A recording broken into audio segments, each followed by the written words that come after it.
Интересная тема — родовые бесы. Кто в помощи, как с ними работать? Ну, смотрите, родовые бесы. Кто такие родовые бесы? Это бесы, мы уже с вами дали такую характеристику, это определенный служебный дух. Определенный служебный дух может быть, если семья практикует магию, и в семье, ну, в роду эти знания передаются из поколения в поколение. То есть бабушка учит дочку, дочка учит внучку, внучка вырастает, тоже становится бабушкой и так далее. То тогда, естественно, помимо того, что передаются знания, еще передается родовой дух, дух-хранитель. Как он появляется, это отдельная тема, потому что тот же самый тотем можно идентифицировать как некий бес. Любой там какой-то священник, видящий, да, христианский, или медиум, который христианизированный, есть и такие. Он посмотрит на вашего тотема и скажет: у вас бес за спиной стоит. Вот. Поэтому тут такой вопрос, знаете, мы не будем брать религию. А родовые духи, я их так буду называть, для меня это более приемлемо, потому что бес — это сразу пахнет христианством, притом в его не мудрой стороне. Его такой, знаете, я бы сказал, бесовской, что ли. Сторона мракобесия, вот они говорят, мракобесие, да. Сторона незнания, сторона непонимания. На самом деле, если мы разбираемся и понимаем, то Деймон, читайте, кто такой Деймон, это дух-хранитель, тот же фамильяр, тот же тотем, тот же тонкоплановый учитель, может быть. Это может быть служебный дух, это может быть дух, который, если кто-то практикует некромантию, это может быть дух умершего, который может быть тоже неким проявлением. Родовой дух, который передается, он всегда передается для того, чтобы, так как он хранил в роду поколение магов, то он передается молодому магу для того, чтобы выполнять те же самые функции, что и выполнял он до этого у предыдущего хозяина. То есть, например, там у матери или у бабушки.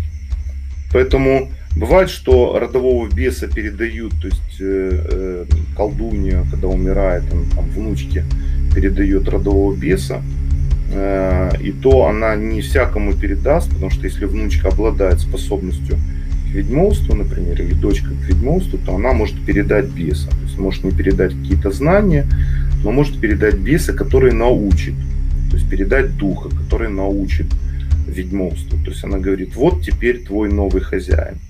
Она может проговорить: вот теперь, то есть говорит духу, говорит: вот теперь это твоя новая хозяйка. Ее слушай, ее научи, ее наставь. Что я знала, то пусть знает и она. И, естественно, если женщина не сопротивляется ведьмовству, она понимает, что она ведьма, и она слышит голос, внутренний голос, голос интуиции, она развита, то она может научиться знаниям, которым она не обладала. То есть, например, тому же травничеству, если бабушка обладала, умеет, знает травы, то тому, кому передали родового духа, может научить знанию травам, знанию лекарства, знанию акушерства, знанию видения, знанию и пониманию деревьев, животных, языка животных, то есть все эти знания. Получается, что родовой дух, он как бы, чем он прекрасен, если его передают, то есть естественно, что мы, перевоплощаясь в силу определенных законов, у нас стирается память, то есть мы не помним, кем мы были в прошлом воплощении, то родовой дух — это один из способов, которые придумали маги для того, чтобы сохранить свою память. Потому что такое может быть, что, например, дед передает внуку, да, а вот ребенок у этого внука, да, то есть, вот, ну, к примеру, да, это может быть сам дед. Ну, понимаете, то есть дед умер, у этого мальчика он вырос, он там женился, у него есть дети, и дед взял и переродился. То есть он потерял знания? Нет. За счет родового духа он эти знания может снова обрести. Он снова их получает. То есть он быстрее восстанавливает свою память. То есть он может уже в юности практиковать магию. То есть быть молодым колдуном там, или чернокнижником, или ведьмаком. Если говорить именно с разумной позиции магического сознания. Поэтому кто в помощь, как с ними работать? Опять же, носители этих знаний, они наполнены какими-то темными знаниями, гадкими знаниями, злыми знаниями. Если это был человек, который практиковал пакостничество, то есть он пакостничал, и такие нужны для равновесия, то, естественно, этот дух наполнен этими знаниями. На самом деле, любые знания, все зависит от того, как человек их применяет. Поэтому я могу сказать так, в моем арсенале есть и гадкие ставы, да, то есть я могу и гадости делать, могу делать и добрости, да, вот. Потому что, делая кому-то гадости, я кому-то делаю добрости. А делая кому-то добрости, всегда кто-то останется недоволен, будет говорить, он гадина, делает гадости. Понятие дуальности добра и зла – это сугубо человеческие понятия. С позиции энергоинформационного понимания эти духи, они абсолютно нейтральны. То есть нету такого, что вот злобный дух, и он теперь будет...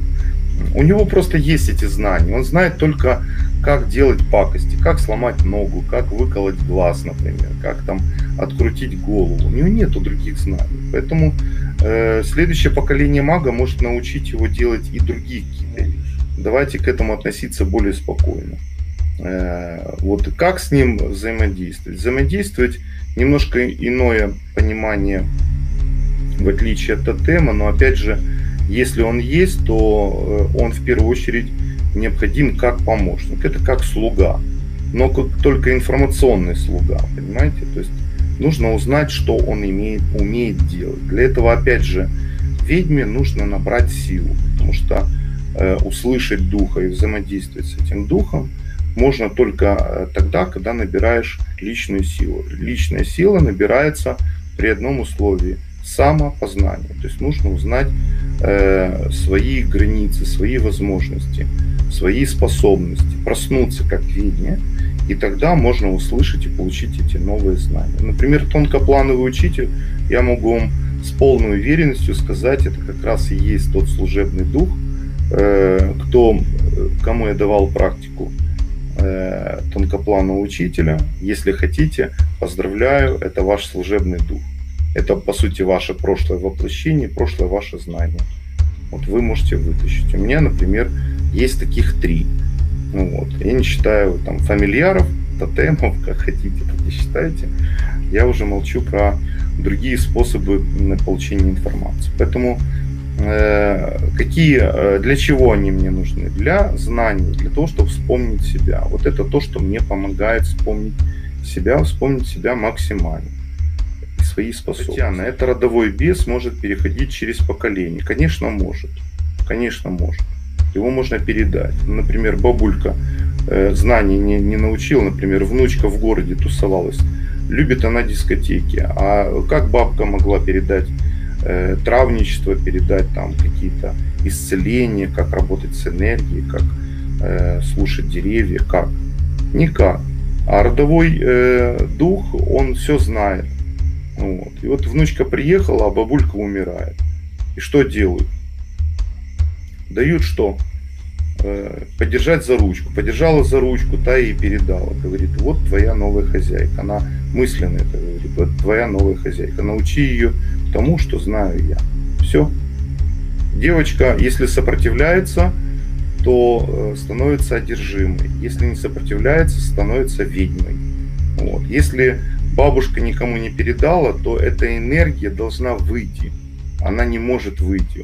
Он не может, он должен остаться. Он был создан с самого начала, чтобы остаться. Поэтому говорят, снимает крышу, ведьма умирает в муках, потому что эта энергетическая оболочка, она не передается никому дальше. Она вынуждена умереть. Это происходит умирание энергоинформационное в муках. Поэтому если у вас есть тотемы, или научитесь этих тотемы закидывать в будущее, трансформировать, узнайте обязательно, как их сделать, чтобы они пошли с вами. Если у вас есть служебный дух, подумайте, кому вы можете его отдать. Вот.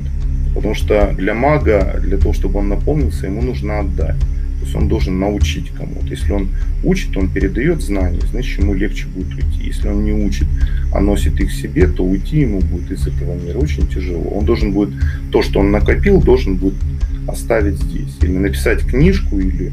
Поэтому чернокнижники писали черную книжку, вот, а называли ее черной, чтобы никто не лез. Например, многие ведьмы знают, что такое книга теней. Я шутливо говорю, книга теней. На самом деле это книга, которая ходит тенью за ведьмой. Это дневник ведьмы, где ведьма записывает все, что с ней происходит. Вот. Поэтому как мы относимся к этому? Со стороны христианства, наверное, даже ближе понятие запугивания. Совершенно верно. Конечно, христианство запугивает, потому что христианство не хочет, чтобы народ был просвещенный, чтобы народ был знающий, думающим, потому что тогда этот народ будет тяжело обкладывать десятиной, да? Вот. Ему тяжело будет нести мракобесие, вот. Мрачное бесие, да? Вот. Незнание. Чем меньше знает, тем больше можно напустить туману, мистики, вот, и взять поборов. Это было с самого начала образования маркетинга в церкви, будем так говорить, торговли в церкви. Вот. Хотя сам основатель церкви выгонял торгующих из храма. Вы посмотрите, в любом сейчас православном храме торговля с вещами и даже мощами. Вот. Если бы Христос пришел туда, то там было бы одно из двух. Или бы он бы выгнал этих торгующих на улицу из храма, или его. В последнее время получается второе. То есть в основном Христос за храмом. Знаете, как в том анекдоте. Говорит, ты что плачешь? Да вот в храм не пускают. Говорит, ты знаешь меня тоже, а ты кто? Я Христос. Где-то вот так.